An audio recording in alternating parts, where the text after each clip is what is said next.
នម្លេះដល់មនុស្សលិចលងព្រះបានយាងមកគេមិនស្គាល់ទ្រង់បែបយូព្រះអង្គ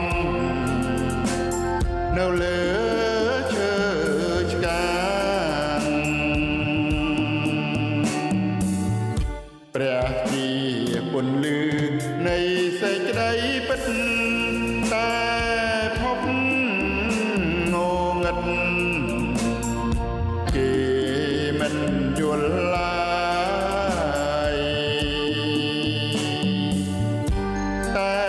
ទ្រង់បានអត់ទោសបាបគេហើយអោបងប្អូនអើយថ្វាយចិន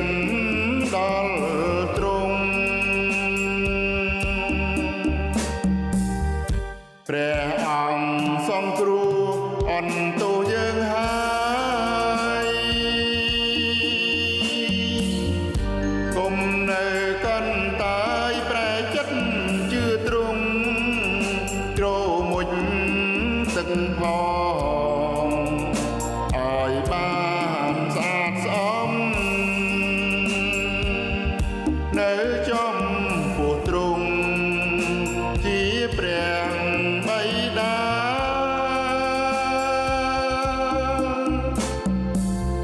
ធ្វើបុណ្យ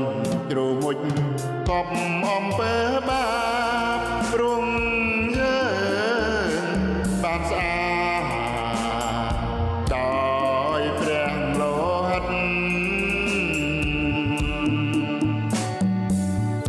ជាងព្រះវិញ្ញាណទ្រង់គង់សន្ធិដ្ឋលើបាំងឡើងចិត្តជាមិត្តរងកល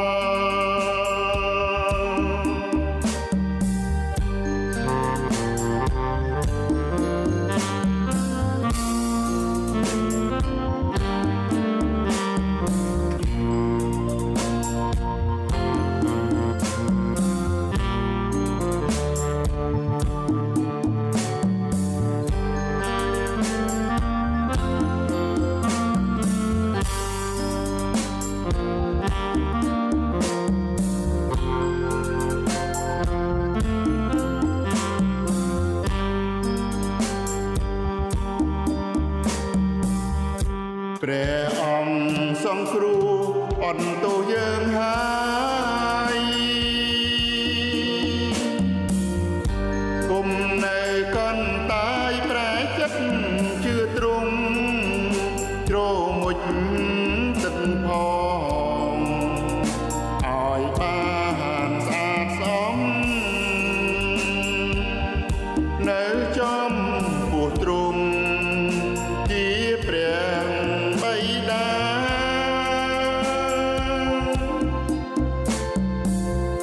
ធ្វើបុណ្យ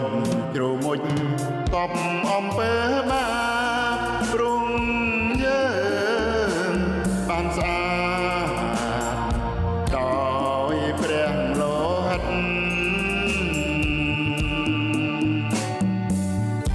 ជាងព្រះវិញ្ញាណទ្រង់គង់សន្ធិដ្ឋលើបាំងឡើងចិត្តជាមិត្ត